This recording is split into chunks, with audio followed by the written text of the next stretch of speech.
Welcome and hello. My name is Cecile Richards. I'm the president of Planned Parenthood Federation of America and the Planned Parenthood Action Fund, and greetings from South Africa. Welcome to the Fighting for the Healthiest Generation webcast, which is an event being sponsored by Planned Parenthood Global, as well as the Youth Coalition on HIV/AIDS. And I'm so honored today to be here in Johannesburg with a number of young leaders who are going to take part in today's webcast. Planned Parenthood is the most trusted provider of reproductive health care in the United States of America, and we're also proud to be a leading advocate for sexual and reproductive health care in the U.S. and globally. And last year, we provided sex education in the United States to more than 1 million young people and adults.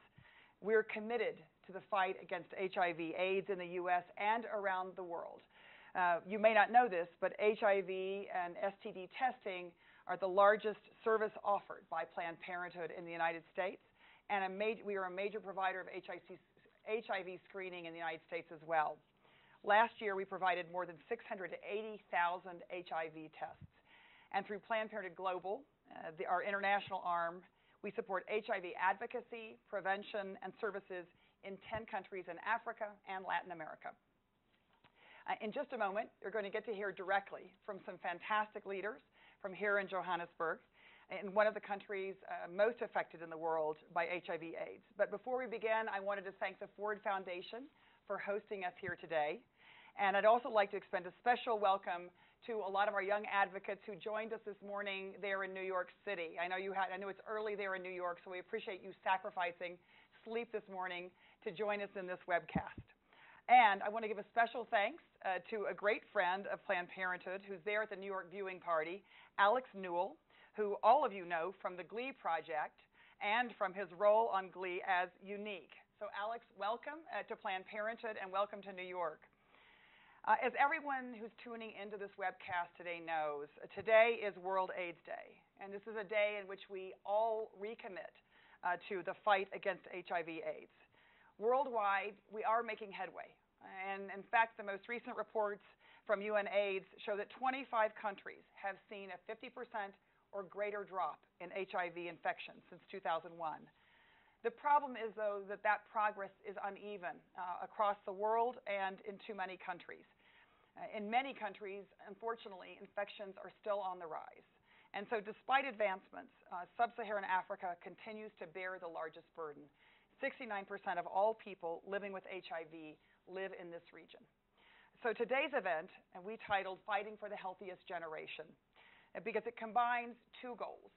Planned Parenthood's stated goal to create the healthiest generation ever, as well as a call from the U.S. government and the global health community to foster an AIDS-free generation. So young people are key to the prevention and to putting an end to this epidemic once and for all. So no more important people to be talking to on World AIDS Day. We are engaging young people in developing the solutions, because who better to ask about how to create the healthiest generation than the next generation? So with that, I'm going to turn it over to my friends here in South Africa. And the proceedings are going to be led by a wonderful young woman leader. She's the founder of Rebranding HIV. Her name is Pindi Situle Spong. So Pindi, take it away. Thank you so much, Cecile. And thank you, Ford Foundation, for hosting us. Again, thank you to Planned Parenthood and Geica for organizing this wonderful, wonderful event. Hello, young people around the world and those young at heart. And a special hello to the young people watching at Planned Parenthood headquarters in New York. My name is Pindi Situle Spong, as Cecile has already said, and I will be asking the questions for this lovely event. But first I'll start with introductions. So can we please start over there? Oh, hi, my name is Chekim Bonani. I'm from Positive Women's Network. Thanks. My name is Nomfundiso Zedazadalam, coming from Fit for Life and Fit for Work. Hi everybody, my name is Nokwezi Oboi. A lot of people call me Kwezi. I'm from a small township called Fort Lawrence around Gauteng. Hi, my name is Mita Shamase. I'm from Fit for Life, Fit for Work. Thank you. Hi, my name is Tsepiso Modise. I'm coming from Whiteville here in South Africa. I'm working with PWN. Hi, my name is Mapaladi Paladi. I'm from Alexandra, and I'm from Lifeline, Johannesburg. Hi, I'm Noctula Ngwepe. I'm from Pretoria, and I work at Lifeline, Johannesburg. Hi, I'm Matilda Sobkwena from Treatment Action Campaign, working in Zakan. And hi, my name is Millicent Twala from Treatment Action Campaign, and I'm a peer educator working in Tutuza. Thank you so much, ladies. So I have a bunch of questions here submitted from young people around the world that I will be throwing to our young panelists here, our young leaders. And the first one is from Latoya from Barbados, and what she wants to know is, what is young people's access to technology like in South Africa, especially social media? Anyone? I'll start. Yes. Working in Alexandria, what I've come to notice is, and not only for Alexandria, but a lot of townships and youth in South Africa, there's a very small amount that has got the technology. Because if you're in the township and if you come from a township school, it's harder to get access to technology. We don't have smartphones. Not a lot of people have got smartphones. They've got normal phones. But going into internet and Skype and all those bigger faces, we don't have a lot of those, and we don't have access, easy access. So it's still in the dark ages, but I hope that it will come through. Okay. Yes. Well, what I've got to say is that, okay, I will have to disagree with her a bit, but then I'll agree with her later. Well, what I have to say is that where I come from, we have a lot of people accessing the internet. We have smartphones, and technology allows us to do that. But then it differs, because she has mentioned that the society we grow up in doesn't allow us more, it doesn't give us privilege for us to access those facilities like those social networks. But then what I know is that a lot of people, especially young people here in South Africa, access your Facebook, your Twitter, your Skype, but a little bit more like you young people don't access your YouTube or what. But I think it is because of our communities where we grow up in. For instance, if you find someone in the multiracial schools, they will know all about those, because technology is very, very equipped today. But then come to your local townships where you find people not having enough information about technology, but they access that through Facebook and your Twitter even. I agree with these two, but I feel that I think we have, I think cell phones, for example. Cell phones are being used a lot, and it's form of technology, because if you think of the scandals we've had, those sex scandals that were, like the videos that were passed around, they were passed around a lot. Every child, or a lot of kids had that.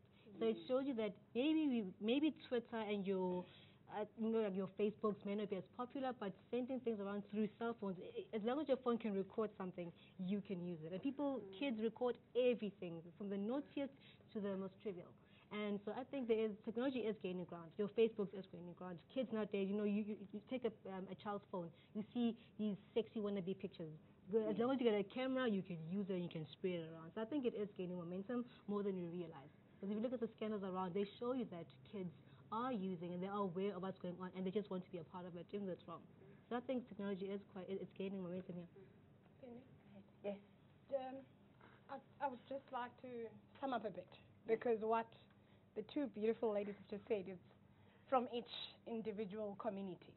But on a South African context, I think it differs with regards to demographics, because South Africa is not just one big open plan where everything is the same, where the signal for the internet is the same.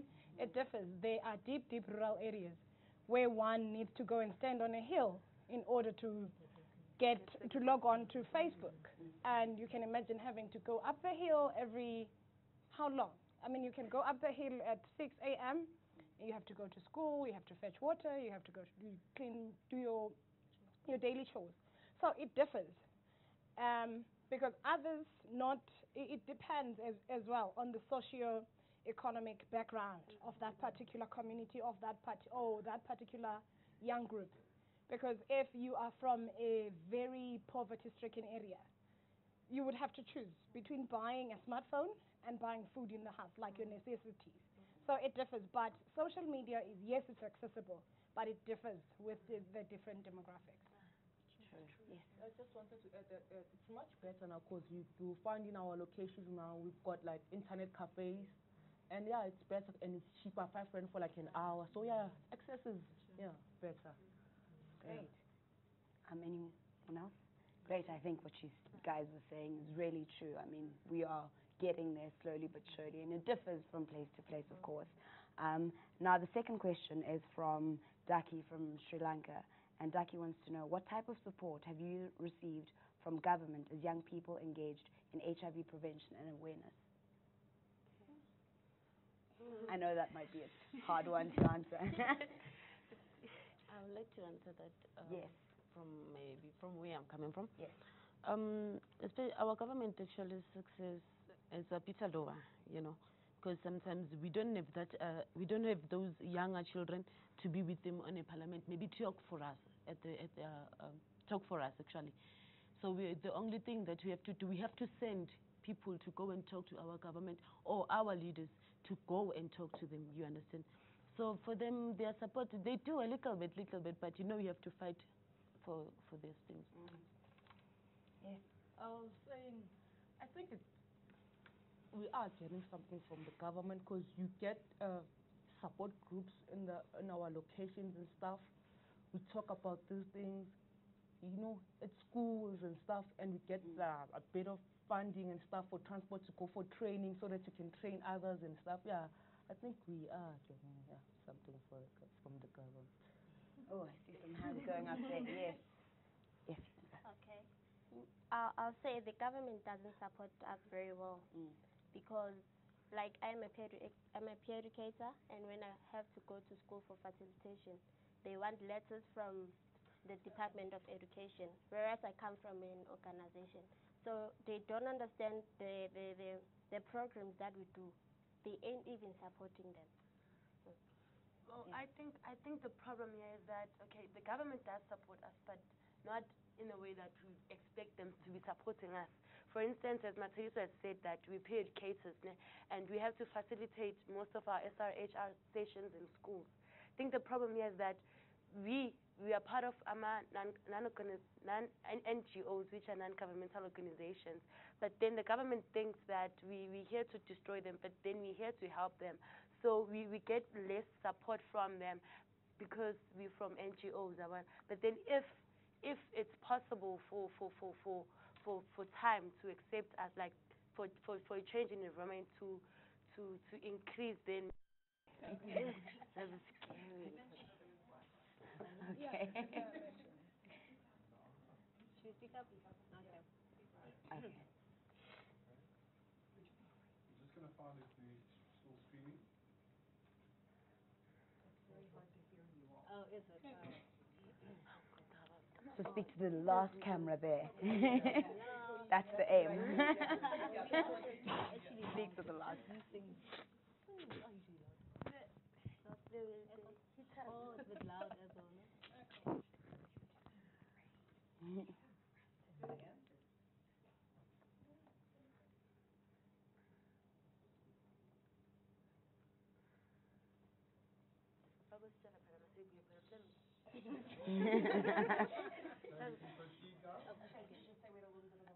Okay, great.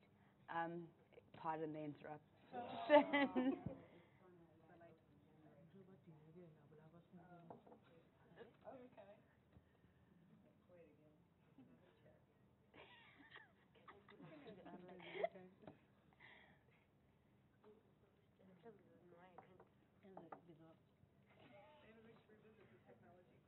Yes. I think we should. As you see. Yeah, as you see. Technology. As you mentioned earlier. Great. Pardon the interruption. As you can see, we're not as progressive as we'd like to be, but we'll get there slowly but surely. And I think I'll continue from the second question you're about to answer. Yes. On what the South African government has done with regards to the youth in assisting young people with the programs around HIV and AIDS, I think our government has great, or maybe I should just say fantastic policies on paper. The challenge with our government is the implementation. Yes. And being aware that I think it's on a yearly basis or once every second year, where our government sends representatives to the United Nations General Assembly. And when they go there, they present all these beautiful policies or frameworks at the international level. But coming back to the ground, which links to what my sister just said, it's totally different. Like I can give you an example. With HIV, when the epidemic hit the country, government introduced the ABC. It was the ABC, only the ones who could access internet, who had access to television, were able to hear or to learn about what were the new policies developed by government and how one could access them. Now, with regards to schools and young people, there's the schools sexual and reproductive health rights health policy, which is from the Department of Education, which is supposed to create a collaboration between the Department of Education and the Department of Health. But when you ask teachers, teachers do not know about that policy. But it's there, it's been presented in international platforms, but here in South Africa, nobody knows it. And when you ask the ministers, they will tell you that no, teachers know about this. When you go to the health facilities, nurses do not know that they are actually supposed to be meeting with the school governing bodies and implementing what for the young people. So it's still in wobbly stages. And then unfortunately, we're also getting very conflicting stories from our government. We've got, at 12 years, you can have an abortion, but you need to be 16 to have consensual sex. So it's conflicting, and on the ground, youth don't know what's actually right. Do you do it, or shouldn't you do it? Because when you do it, it's okay to get rid of it, but if you do again, you have to get consent. So what are we supposed to be doing? Yes. So unfortunately, those conflicts make it extremely hard to really get what is the right way to go.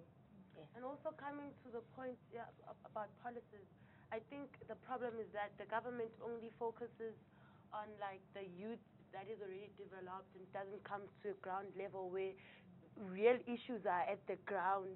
They just make decisions and policies and sum up everything, and then when they go to the United States of Assembly, they make everything sound as if we're in progress. No, South Africa, we're fine. We have clinics, the youth access healthcare facilities and everything. Where else at the lower level, challenges are very affecting us.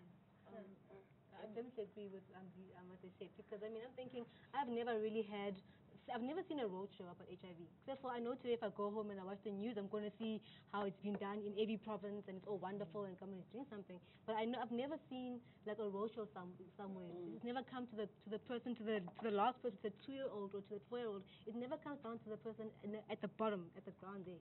So it's done on paper. I mean, we've been to conferences and meetings and it's there, it looks nice on paper, but then I never see anything. You know, so I don't know, it's because we are where I live or what, but I never see anything. So really, I can say they're doing something maybe just for the sake of it, but I don't access it. I really don't. Sorry. And when like it's come to our doctors, the one that government has hired, they like the government almost hires people which doesn't have a heart to talk to a young lady like us, you know. They don't have that thing to talk to us, maybe tell you about something. If you came to ask a question, maybe I'm like this, I'm getting this, they'll start shouting and whatever, you understand? So it's like those people, they had never been taught how to treat people. They are just taking people from outside. It's like our government is just choosing and taking whoever he wants to choose than training them further. What? And that's where our organizations, I think collectively, are trying to bridge that gap. We might be NGOs, but a little help, you know, a little assistance would be really, really appreciated, and we are not getting it. So I think it's safe to say that what I'm hearing from all of you is that there's a problem with the theory and the practice, that there isn't, you know, something that unifies the two. There isn't like a bridge, and that's what you all provide. The third question is from Adrina from Los Angeles, and it is, what is the current status of including comprehensive sex ed in schools and in communities? I think I've just, my response was that there's good, in schools they introduced the life orientation period, and the life orientation is supposed to cover sexual education, but they don't because of different religious backgrounds. Some teachers feel that they cannot stand in front of the students and then tell them about sex.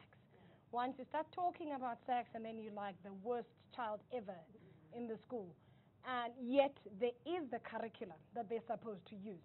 But there's nobody within government who monitors the implementation of that curriculum. So each teacher would say, well, HIV is acquired through sexual intercourse, blood contamination, and mention the different, like your basics. But the deep ones, they will leave to the local community-based organizations such as the Treatment Action Campaign. I'm aware, like, for example, what CD had mentioned earlier on, that when they have to go to give education on sexual and reproductive health rights in schools, the life orientation teachers are actually celebrating because it's a workload off their shoulders. They give it to the NGOs. But then on the other end, there is no platform where NGOs and government would sit down and say, this is what we're doing. These are the outcomes. Where can we bridge the gap? What are we missing? What's missing? And when you start questioning government to say, here is the curriculum, you're not implementing it. It's like, who the are you to question us about that? And there's no accountability. As much as we've got such a beautiful constitution which says the citizens of the country can hold government accountable, but there's a lot of unaccountability within our government policies. So it's a very difficult one. It depends. And with the high teenage pregnancy rate in our country, the teachers, male teachers, sorry for the male teachers, but they have been the ones who are actually impregnating young girls in schools. They don't want to talk, they don't want to teach about sex in the class, but after school hours, they will go and have sex with young girls. Due to socioeconomic reasons, they will give the young girls money, and they will actually pass them in their subject for sexual exchange. So it's a tough one. I think also the curriculum needs to change. I mean, if you go to sex ed, it's all about, how you get AIDS, your 20 million ways of getting AIDS. But it's never about focusing on the girl child or the guy, and to say, focus on, get personality or character-wise. Because, I mean, if I know how to get AIDS, but if I'm thinking, well, I'm smart and I'm not going to get it because I know how to prevent it, but if I'm still going to do it, and I'm 13, I'm 12. I mean, I've got cases of kids all the time. They're 13, they're 12, they stay from home for a whole week and go sleep outside. They never use a condom, so I'm fine. So it's not always about how not to get AIDS. It's how let's teach the child how to get self-esteem, how to get to build character and not go there. But all we're doing now is focusing on AIDS. Like today it's going to be how not to get AIDS. But it's not about just really, giving someone that esteem to say, look, I need to really protect myself, empower me, as a human being, as a girl in this day and age where there's so many influences. So that's what I need to focus on. Great answers. I think the next question really speaks, it falls into the third and second question that I asked, which is from Ishita S. from India. And Ishita wants to know, she says, I've heard that there are issues with teacher training. Can you share more about these challenges? I think we've spoken a bit about that. So, yeah, we agree that there's a problem, not enough has been done. They still need to be trained. And, I mean, within the provincial and the national AIDS councils platforms, teachers have voiced that they want to be trained on how to educate about sex. Because it's not just teachers, public servants, healthcare providers. When a 12-year-old walks into a health facility to say, I'm here for contraceptives, they will be scolded. I mean, there are no youth-friendly services. And even in our schools, youth-friendly education is just not there. So the training of the teachers, it depends on a particular school. If they want to be affiliated with a particular organization, like say with Lifeline or with the Treatment Action Campaign, if a school would say, Tech, would you please come and train us? Or Love Life or Fit for Life, come and train us, or PWN, come and train us as to how best can we partake the information to our students. Because, mind you, majority of the teachers in our schools, it's old teachers. So in their age, talking about sex was taboo. It was strictly forbidden. You start talking about sex, which means you're doing it. So you cannot talk about it. Whereas now it's different. I mean, well, I'm a young woman, or I'm young at heart. My son the other day came back from primary school. It's pre-primary. He said, "Mommy, I have a wife." And I was like, "You have a what?" And so he said, "No, I have a wife. Naledi is my wife." And I was like, "No, boy, do you want to say she's your girlfriend?" And she said, "Yeah, Mommy, that's the word I'm looking for." So imagine a 5-year-old, which means there's an engagement or a conversation that's happening at school, but it differs. So many teachers in Southern Africa, actually, they still need to be trained on how to share the information or how to educate the other learners. Great. Once upon a time, there was a time when teaching was a passion. It was a profession for passionate people. But now it's just to pay the bills. And due to our economy, you know that you will never stay home if you're a teacher. You'll always find a job. So unfortunately, those are the circumstances that we are faced with. Sure. Wow, great. So the first question is from Jaris from the Philippines. And Jaris wants to know, what are you doing for young people with disabilities who are also HIV positive? Yes. Talking from experience, because I have someone who I work with, right? As a peer educator, we form, I found a group already formed, right? But I'm part of that group, which is called Young Girls on the Move, right?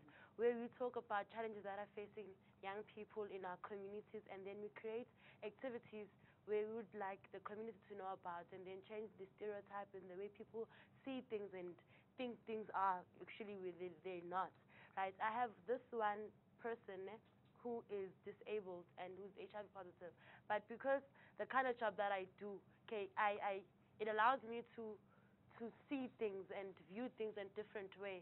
But then the organization that I work for, we have different sectors where they focus on different challenges. For instance, people living with HIV openly, and your women's sector, your men's sector, and things like that. Well, the organization that I work for, the Treatment Action Campaign, we create a group where we talk about challenges, and then this person actually developed herself in a way that she now manages our HIV sector, where a person who has already tested and wants counseling, they go to the person and then they tell them. So it's a very good thing that people within their community should create groups where they talk about challenges that are affecting the youth, because we know that our community is not a youth-friendly community. But then if you develop those groups, then you'll be able to advise each other and come up with solutions that make the country even better more. You know? Yes, even us, and we have a support group, which we are calling it Izamempilo support group. That is it's a group we are mixed with disabled people, and most of them are affected. Most of them they are not affected. So they're having problems at home when they find out that they are HIV. They have to face their parents and tell them that they are sick. Maybe their grandmothers, they don't understand them. They shout them. Sometimes we find them not clean and all that stuff. So the only thing that we do, we just go with them to the clinics, go and for them if they test, go with them, take their tablets, make sure that they have enough food at home. Every time, you are monitoring them to go and check if this time did she eat or he eat food, whatever. That's what we are doing, especially for disability. Lifeline also has the Girls on the Move project, and I'm the project coordinator for the Alexandra branch. And we have been into a school, well, I like to call it a special school. It's Noctula Special School. And we have been facilitating for the children with the disabilities, and they are so normal. You know, it's just maybe they can't use this or they can't use that, but they are so normal. And the way we've been stigmatizing them, that you should be there and we should be here, they're exactly the same people. They have the same challenges, and it's just a notch higher because they have the disabilities. But the nice thing is they can connect, they understand, even though it takes them a bit longer to understand, but they actually eventually do. And I'm just glad that the counterparts in Zakane are doing the very same thing, so I'm quite glad. Yeah. To add on what Millicent just said, we go to the special school, like we do the LSEN, and we do education through drama and music for them to understand us better.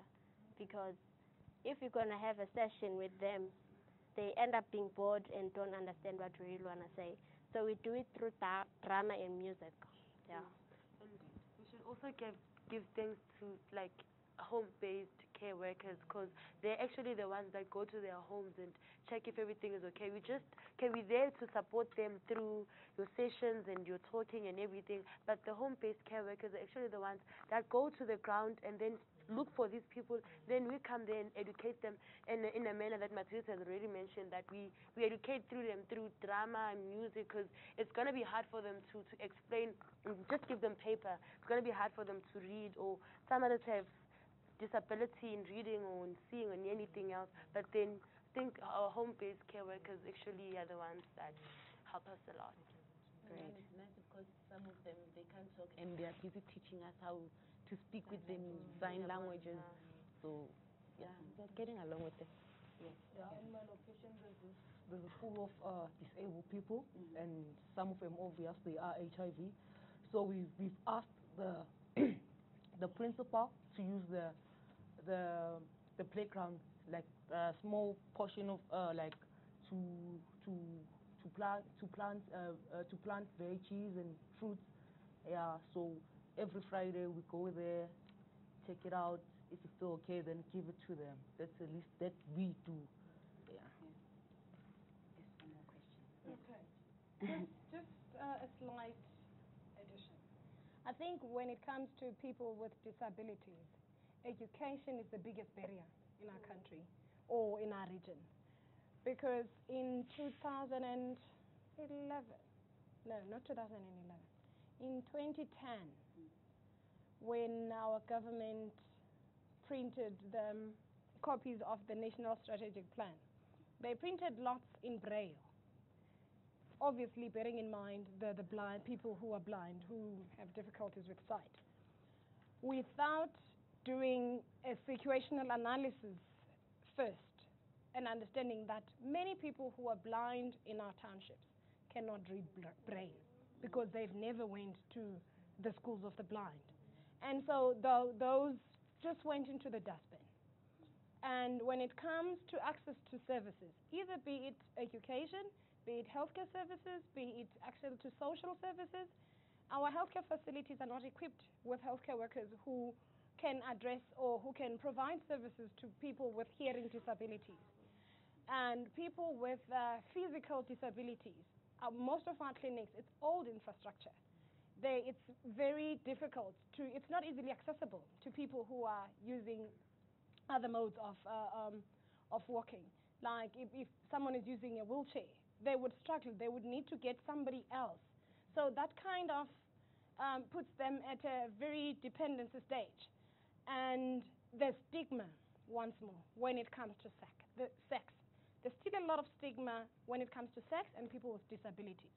There's this myth in our communities that people with disabilities are not supposed to have sex, forgetting that they've got feelings and they're human beings.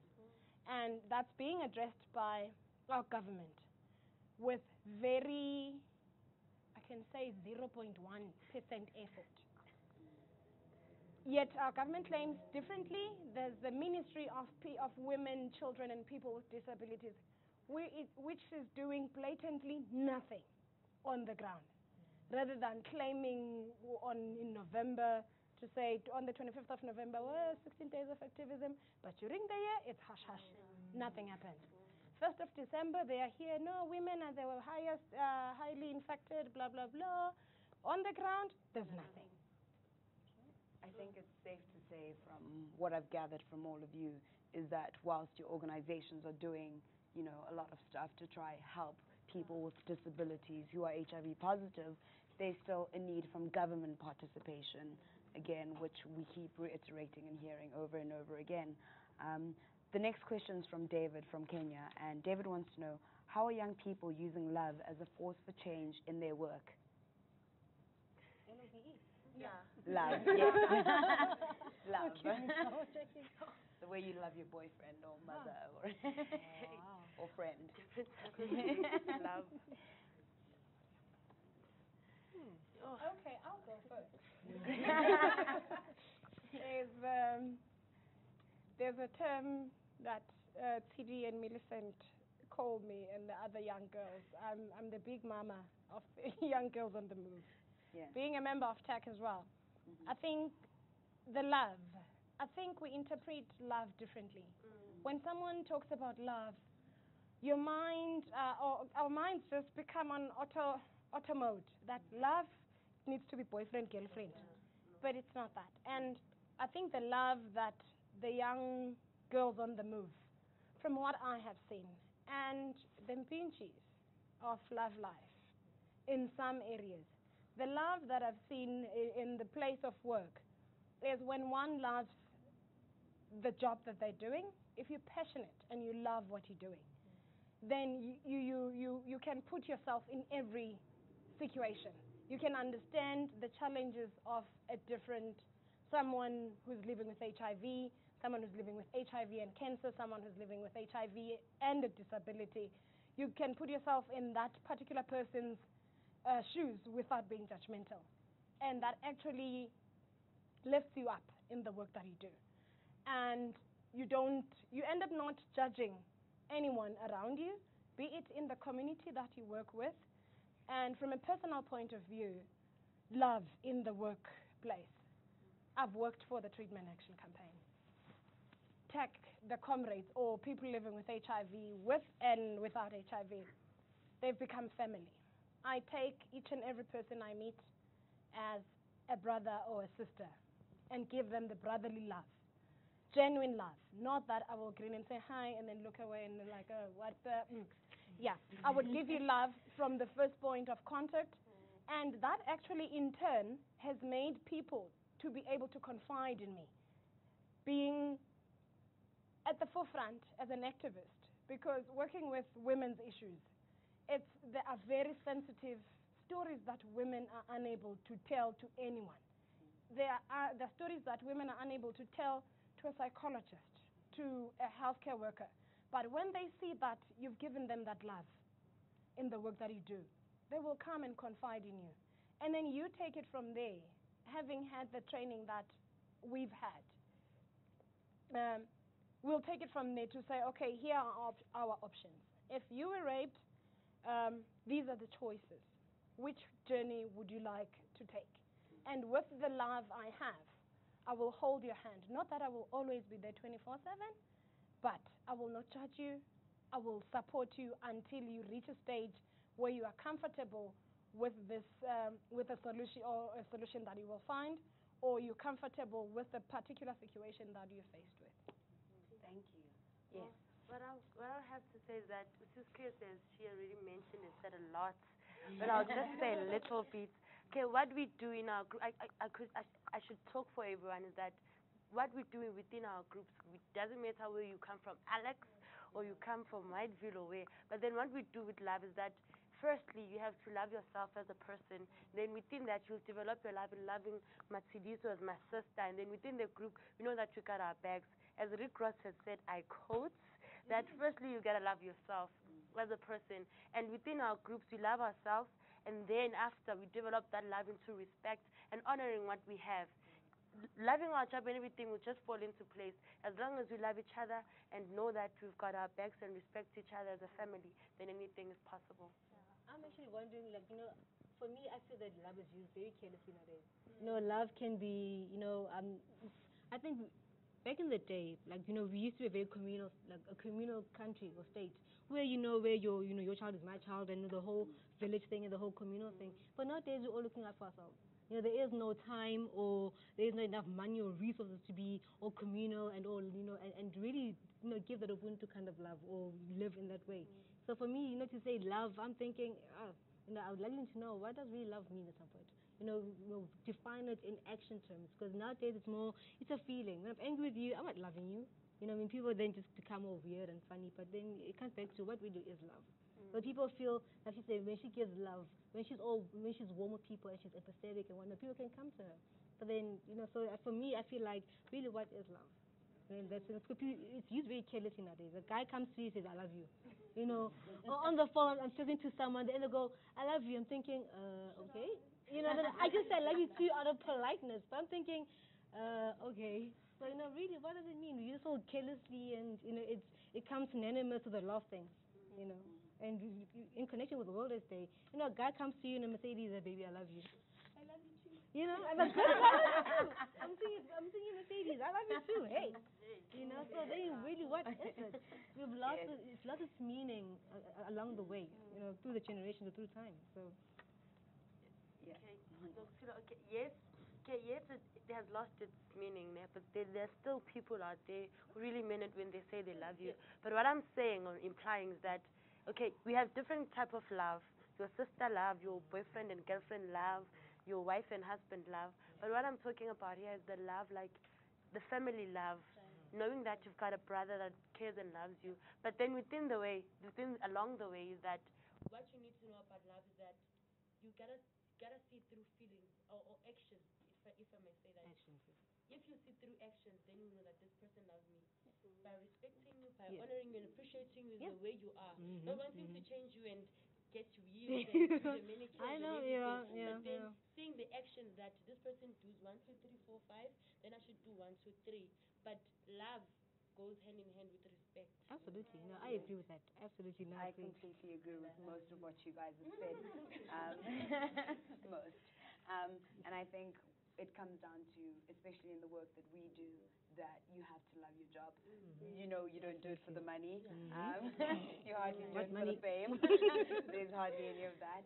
So you have to love your job, and I'm happy to see that most of you see your fellow colleagues and workmates as your brothers and sisters and people that you respect.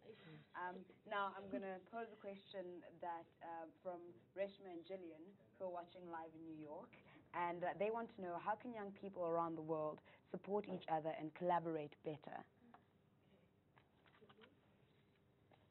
Yes. Well, I think that young people could work together if we understand our backgrounds. I know it's very hard for us to form a group where we don't know our backgrounds.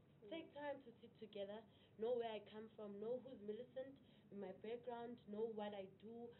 When I'm angry, what do I do? What do I say? And already if we've sit into that place and understood each other better, then we're going to create better things, because now we won't be just relying on individual work. Because what I know about teamwork is that it's a group of a collaboration of individuals coming together with one aim and one goal. If we need to understand our backgrounds, then it's going to be fine. Then we're going to be pashash. Pashash. I agree with Millicent. I agree with Millicent. Yeah, we do have to watch each other like as a form of group. Maybe we want to form a kind of a group, maybe a playing group. I have to learn about Millicent and how is Millicent when she's angry? How is she when she's maybe tired? Doesn't want to be around people, you know. From there, that's when you're gonna form that group and start to support each other. And to support each other, if you want to know Millicent better, even if Millicent can have a small problem, maybe getting just a small sickness, go to Millicent's house and check in. You are doing a big thing. Then there you can form the group that you want. You can go along. Yes, okay. I think on a global context, how we can support each other as young people is to start acknowledging different struggles as our struggles, rather than having to say, well, I'm in the HIV and AIDS struggle. Well, I'm in the struggle of access to houses. Well, I'm in the struggle against child trafficking. Because all our struggles, they're actually intertwined. Because if you're looking into child trafficking, it's a violation of human rights, it's being prone to or vulnerable to HIV infections, inaccess to shelter, sexual violations, and many more. And if one is in the struggle of access to housing, what kind of housing? If there's poor ventilation in those particular houses, then you're prone to being infected with TB. And if you are infected with HIV and then you get TB, then you are at a very high risk. So if we could just learn to share about struggle, whatever, even on struggles about LGBTIs, we need to stop the them and us. Saying, I'm not that, I'm not lesbian, or I'm not gay. What's on with the LGBTIs? What's on with the Ugandan bill? I mean, in Uganda, I think it's Uganda or Zambia? Uganda now. Uganda, which is just going to pass on a bill now into an act which says if you're homosexual, then you will be dead. You will be sentenced to death. If we are being silent in South Africa or the comrades in the US, if you're going to be silent on that and not condemn that, then we will be failing our fellow young people. We need to raise our voices now, the same way, I mean, for South Africans, the same way we did for Stephen Chimbalanga and Tiwonge, the gay couple. We stood up as tech members. We went to the Malawian embassy on the day of their court appearance. We need to share information. If you send it to one comrade who's in a particular organization or who is not affiliated to any organization, and you spread the word, we can mobilize ourselves, go and advocate, go and lobby wherever possible that we can. We went and picketed at the Malawian embassy. We demanded that they be released, and they were released, and other countries did that. So if we could do that in all the struggles that we have, and even with this one, because that's murder that's about to happen. People cannot be killed simply because of their sexual orientation or their sexuality. And if we are silent, what if it happens to your brother? What if you when you grow old, you have a child who is homosexual? Would it be nice for you when your child gets killed because of the person they love? So if we're becoming silent now, as the born-free generation, well, I'm not part of the born-free. Born-frees are after 94. And if the after 94s keep quiet now and say, I'm heterosexual, so it's not about me, it's about all the chromies from the township. I'm very chrome. That's why I'm very vocal about this. And so we need to get together and say, no, Uganda needs to stop it. It cannot happen. If Mugabe, Uncle Bob on the other end, does something, we need to say, oh, Malume, you cannot do it. So we need to understand each other's struggles, and we need to share and be vocal about all the other struggles, and not pick and choose what we want to support. Unfortunately, a lot of the people in government all around the world, they're quite old, and they won't be with us for much longer. So really, it is our time to do what we feel is right for us. And not forgetting where we come from, really. It's so difficult to say, I don't want this. It's just about sitting down, having podcasts like this, webcasts like this. Those help a lot in understanding the difficulties and just understanding that, okay, maybe Uganda, just understanding why they say this, and maybe sitting down with them and saying, okay, we hear you. This is our end. How can we work on this, you know? And, I mean, nothing that beats talking. There's absolutely nothing that just beats talking. It's just talking. And that a lot of things happen when you just talk. So just been given the opportunity to talk. I think what you guys have basically said is we need to understand each other as a collective whole. You know, really take the time out to really say, you know, just because you're in a different country, it doesn't mean that we're that much different. And I want to know more about you beyond the fact that you live in South Africa. I want to know about your struggles and your issues and make them mine, make them personal. Because, of course, we can achieve more unified than we can alone. You know, alone we can't do anything really, but together we can do so much. Yeah, so my next question now is from Hunter from Georgia in the USA. And Hunter wants to know, is there a role that the younger generation can play that older generations cannot in the fight against HIV/AIDS? Okay. I'll track back a bit. Sorry to comrades. I'll keep using the word comrade, because I'm a member of the big social movement. Tracking back a bit to the last question before I answer this one, is that sometimes in the struggles that we have, there's no time to engage. There's no time to sit down and talk. Like now, some in our communities, there's no time to get access to the Ugandan anti-homosexual bill, but word of mouth. If you believe in each other and you want to support each other, yes, we need to pick and choose. Well, there are struggles where they will say, let's chop the young girls' clitorises, so that, and that could be a struggle. Well, in that way we can choose. But sometimes a struggle you get information today and you need to act tomorrow. So let's just double check and then we act on it.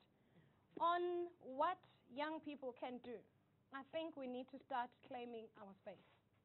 We need, as Maphala said, we need to start saying, knocking on government's door and saying, we're in Gauteng legislature, you are all gogos speaking on our behalf. Give us a way in, give us space so that we can speak on behalf of the other young people in our communities, because you don't know, you think you understand or you think you know our experiences or our challenges, yet you don't. Here's Naledi Pando when it comes to HIV and AIDS education. Education in school, she said, okay, fine, you can educate, you can do everything, you can talk about sex, but no condoms in schools. Yet sex happens in school toilets. If there's no availability to condoms in schools, then how are you going to really manage the prevention of HIV or prevention of pregnancy? So my point or my view on this is that we need to claim our spaces, that anything for us without us is not for us. So keep a space for us. Let us engage on any policies that are being developed for us as young people, and give us space. Make way for young leaders. I mean, really, they are about to... That's true, though. I believe that as well. Because then, I've got a lot of things to say. Sometimes I struggle to find the right platform. You know what I mean? So, you can do it on Facebook for so long, and and Twitter, and emboss the government for all you want. But we need that platform. We need to be sitting wherever, whether it's a conference or parliament, or whatever it is. Give us that place. Because, usually they say the youth are so loud on other stuff, but then they shut us up on where it really matters. So obviously we're going to go and make a ruckus somewhere else, but where we have a voice, we're not given the space. And then they say, no, but we're the lazy generation, or we're too loud, or we're given all these labels and names, but you're not going to give us, they don't say, fine, come sit and they see what you have to say. They don't do that, So that's the problem. Last question, yes. The problem also is that, what I should advise the newer generation, the born-free generation after 1994, is that they should take action. They should stand up for what they believe in. Don't let the older generation tell you, because they grew up in a society where tradition was mattered really more than politics and everything. But then they should stand up for what they know, because we have a right to access healthcare services. We have a right to do 1, 2, 3, 4, 5. Let us just stand up as youth, take action, and go to NYDA or those youth organizations that are government-based, and tell them that, you know what, we're sorry for 1, 2, 3, 4. Let's do 1, 2, 3, 4, and everything is going to be okay, because now they implementing, they drafting policies and everything, where else it's a challenge on a lower level, you see. Great answers there, ladies. We've got a few more questions from our audience in New York watching live. One of them is from Antonio, and Antonio wants to know, do you have LGBT groups in schools in South Africa? I see some heads shaking. I'd like to ask, what is LG? Lesbian, gay, bisexual, transsexual. Okay. And seemingly I'm the chatterbox of this group. LGBTIs in schools are not there per se. Not in schools. They are in schools. There are small groups in schools that are being facilitated by community-based organizations or non-governmental organizations or non-for-profit organizations. Like, for example, the Behind the Mask, the EPOC in Kwaza-Duza area, the PWN in different townships, what's the other one? FEW, Forum for the Empowerment of Women. There's GALC, Gay and Lesbian Coalition. So they are not there because there's still a lot of issues around sexuality in our country. On paper, yes, we're the best country. We've got law that legalizes same-sex marriages. But in communities, we've got very judgmental educators. We've got very judgmental healthcare providers. We've got very judgmental parliamentarians. You go, if you are a lesbian, I don't want to box and say lesbians, yes, but I will be speaking in the context of LGBTIs. If you're a woman dating another woman, you go to a health facilities, to a clinic with an STI. You go there, obviously the nurse is going to ask you your sexual background. You will say, no, I haven't had, well, I've had sexual intercourse, and then they will be like, where is your boyfriend? And when you respond to say, no, it's not a boyfriend, my girlfriend is at home or my girlfriend is at work, then their eyes pop out. They're like, what? Your girlfriend? How did you get it? You're not supposed to. How do you do it? So that scrutiny or that interrogation that same-sex couples get in healthcare facilities, at schools, it's worse when it comes to the intersex or just same-sex, lesbians and gays or transgender. There becomes a lot of hype around issues of sexuality, or if I could say homosexuality in our country, because teachers will question that, why are you behaving like a girl? Or why are you behaving like a boy? Why you seem like you're confused? There's a lot of name calling in schools, which prevents others from speaking up to saying to their children, you know what, I think I'm interested in girls instead of boys, without getting any interrogation from the person that they're disclosing, which is why we are experiencing a lot of hate crimes in schools, not in our communities as well. Okay, sorry to interrupt. We don't have much time left, so I'm going to ask one more question for you guys. And this one is actually from Sarush from Iran. And Sarush wants to know, how can we put in place a curriculum that not only educates young people about HIV, but also increases their life expectancy? And please keep it a bit short. We're running out of time, so as short as possible. I think it should focus on girls' productivity, like your self-esteem and your personality and your character. Because, like I said the first time, there's so much about HIV and AIDS nowadays. As soon as you go, you know how you get HIV. People they roll their eyes, and they've heard it all before. We've heard it all. It's been drummed into our heads, so we know how not to get it. But the issue is it's invisibility. If I feel that, look, I won't get it. I'm pretty. I'm this. I'm that. And it's like they think they won't get it. It's like a person working in a bank at a fraud department and commits fraud. They think they won't get caught. It's that silly. When in your head, you still think, I won't get it. So you need to focus on girls' self-esteem. You need to focus on, on building a girl's character empowerment. You've empowered me with a condom and what not to do and, how to put it on and what not. They even empowered me as a woman, as, to follow, to visit myself and know that, look, as me, I need to say no and feel empowered to know that no is okay. And to, that kind of thing, to focus on me, the person, and stop drumming in about condoms and this and that. You know that already. I'll take, one more, yeah. I think they should also encourage, like, a healthy lifestyle for young people. Like in schools, there are programs whereby in LO there is a session where you have to exercise and all that. But it only happens after a while, like once a term. So they don't encourage them to exercise excessively, because at times you just exercise and just sit like that. You don't get a healthy lifestyle in that manner. They should teach them what to eat and what not to eat, because young people these days, they only drink alcohol. And they don't care what happens after that. So there wouldn't be a healthy lifestyle, because they don't know what to eat and what not to eat. Great. I think that was a very fruitful discussion, and I agree with what both of you said.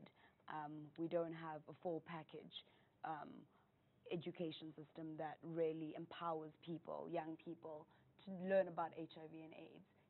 Not just beyond using a condom, but, how to live a healthy life with HIV and AIDS, and what it really means to be HIV positive. Coming from someone who's HIV positive myself, I had to go and read up on it. No one knew the answers, and I think it's really important that, we find a way to get young people talking about, okay, what's the best way that I can be HIV positive and live a healthy, happy lifestyle, because it is possible. But again, it's never talked about as much unless we talk about World AIDS Day, where all the, magazines and newspapers and TV stations, everyone talks about it then. But then beyond that, there's no discussion around it. And I think that's one of the important things that we as young leaders can really bring forward and do. Unfortunately, I can't. Can I sneak this I in? can't. Can I sneak this in, really? We can't. We cannot forget the forgotten age group, the 9 to 14-year-olds. Because everybody assumes that they are young, they do not know anything about sex. We need to include them. In South Africa, teenage pregnancy, a 10-year-old gave birth. So which means they had sex when they were 9 or they were raped when they were 9. So let's not forget the 9 to 14. True. Great. Thank you so much, ladies. And I think, and thank you for our viewers.